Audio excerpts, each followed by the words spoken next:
You are 3 days into the dry season, somewhere in southern Africa, roughly 100,000 years ago. Your group has not found water since yesterday morning. Your mouth is dry, your legs are heavy. The children are quiet in a way that means they stopped asking, because they already know there is no answer. The landscape around you is flat, cracked, merciless. No river, no visible depression where water might pool. No cloud on the horizon suggesting rain. You have no map, no compass, no well, just open savanna in every direction, and a body that will begin shutting down within 48 hours if you do not find something to drink. This was not a hypothetical. This was the single most lethal recurring problem every human group faced for 300,000 years of our existence. You could survive weeks without food. You could survive cold with fire and fur. But without water, the human body begins failing within 3 days and is dead within 5. In an environment where surface water vanished for months at a time, finding it was not a skill. It was the difference between the group that survived the dry season and the group that didn't. So how did ancient humans find water in landscapes where there was none visible? How did they survive dry seasons that would kill a modern person within days? And what did they know about the land, the animals, and the earth beneath their feet that we have almost entirely forgotten? Let's start with what we actually know. In 2019, researchers studying the survival techniques of the San people of the Kalahari Desert, one of the few remaining groups whose knowledge system descends directly from ancient hunter-gatherer practices, documented a collection of water-finding methods so precise and so deeply embedded in observational knowledge that researchers described them as a complete environmental reading system. Not guesswork, not luck. A systematic, teachable, inherited science of locating water in a landscape that appeared to have none. The first method, and the one that requires the most patience, is animal tracking. Every animal in a dry landscape shares one biological constraint with humans. It needs water every 24 to 48 hours, without exception. This means that in a desert or dry savanna during the dry season, every animal's movement is eventually, inevitably, oriented toward the nearest water source. Elephants, which can smell water underground from a distance of 12 miles, create paths toward hidden water sources that have been used for thousands of years. Ancient humans learned to read these paths the same way they read hunting trails, not as random movement, but as directional information carved into the landscape by biology. Bird behavior was equally precise. Sandgrouse in particular, a bird widespread across African and Asian desert regions, fly in a straight line to water at dawn and dusk, every single day, with a consistency that sand trackers describe as more reliable than any other indicator in the landscape. In a flat, open environment, spotting a flock of sandgrouse flying in a determined direction at dawn and following that direction for 30 to 45 minutes would lead a group to water with a reliability that had been tested and confirmed over thousands of generations of observation. Ancient humans didn't know why this worked at a biological level. They knew it worked because every generation before them had watched, remembered, and passed that observation forward. But the most remarkable water-finding technique documented among ancient hunter-gatherer groups, and the one that requires the most sophisticated understanding of animal behavior, involves something that sounds almost too clever to be 100,000 years old. You capture a small animal, specifically a monkey or a baboon, species known to be highly aware of water sources in their territory. You give it salt, dried meat, heavily salted food, anything that creates an intense and immediate thirst. Then, you release it and follow it. A thirsty animal in familiar territory will head directly toward the nearest water source it knows, and it will move with a focused urgency that makes it far easier to track than an animal simply foraging. The animal knows exactly where the water is. The salt ensures it is motivated to go there immediately rather than later. This technique, documented independently among sand hunter-gatherers in southern Africa, Aboriginal groups in Australia, and indigenous communities in the driest parts of South America, appears across 3 separate continents in groups that had no contact with each other. That parallel development is not coincidence. It is the same human observational intelligence arriving at the same solution independently, because the solution is genuinely that effective. Now here is where the knowledge goes even deeper. Because surface water and animal behavior only solved part of the problem. The dry season didn't just reduce rivers and pools. In some environments, it eliminated all visible surface water entirely for months at a time. Ancient humans needed to find water that had no surface expression at all. Water buried underground, held in roots, trapped in rock formations or locked inside plants.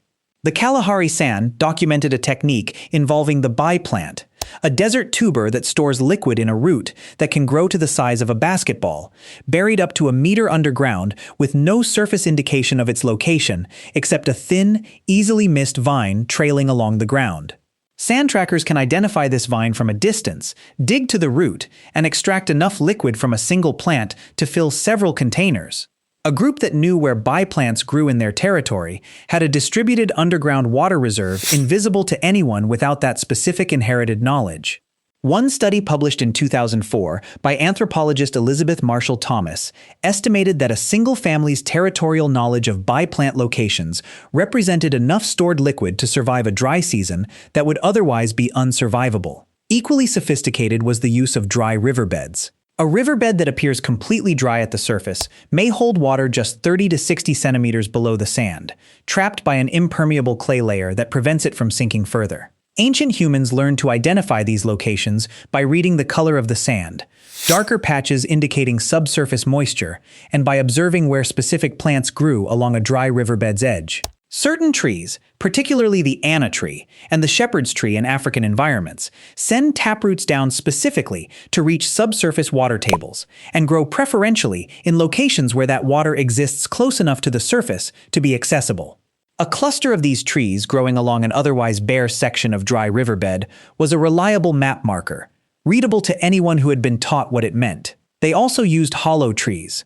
Old baobab trees in particular are known to collect and store rainwater in their hollow trunks during the wet season, retaining it through months of dry season in quantities large enough to sustain a small group for days. Sand communities mapped the locations of productive hollow baobabs across their territory the same way they mapped permanent water holes, as fixed reliable resources in a landscape of seasonal uncertainty. Now let's reconstruct what finding water actually looked like 100,000 years ago, during the dry season on the African savanna. Dawn. The group has been moving since before sunrise, conserving water in the body by traveling in the cooler morning hours and resting through the worst of the midday heat.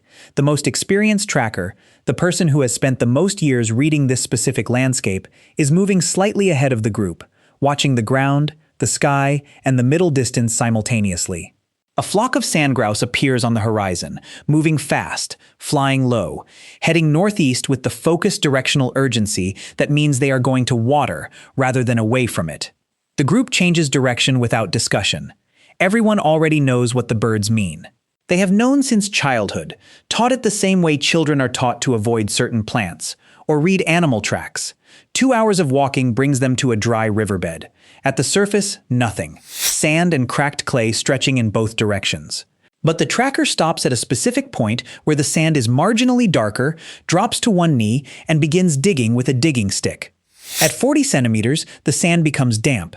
At 60 centimeters, water begins seeping into the hole. Slowly at first, then steadily. The group waits, taking turns drinking from the natural well, created by a single person reading the color of sand correctly.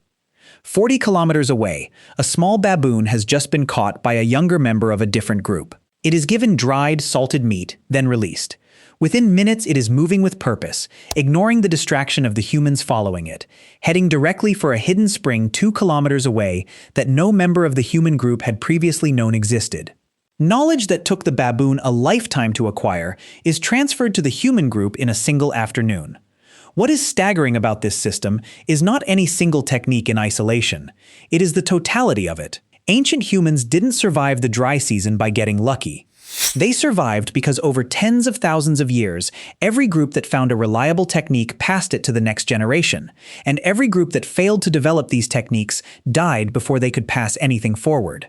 What remained was a complete, layered, cross-referenced environmental knowledge system so sophisticated it could locate water in a landscape that had none visible, using birds, animals, plants, sand color, tree species, and the behavioral needs of a thirsty monkey. None of this knowledge was written down. None of it was stored anywhere except inside the memories of living people, passed from parent to child around fires during the dry season, in exactly the same way the stories and myths were passed. Because in a world without any of the infrastructure we depend on today, the knowledge that kept you alive was the most valuable thing any group possessed. The Kalahari sands still carry fragments of this system, Aboriginal Australians still read water signs in landscapes that defeat every modern survival manual ever written. But for most of human history, for 300,000 years of our existence, finding water was not a survival skill you learned from a book. It was the deepest, most carefully guarded, most thoroughly tested knowledge any human group owned. And the groups that mastered it didn't just survive the dry season. They walked across continents, crossed deserts, and carried their children into environments that by every reasonable measure should have killed them, guided by birds, tubers, dry riverbeds, and occasionally a very thirsty monkey.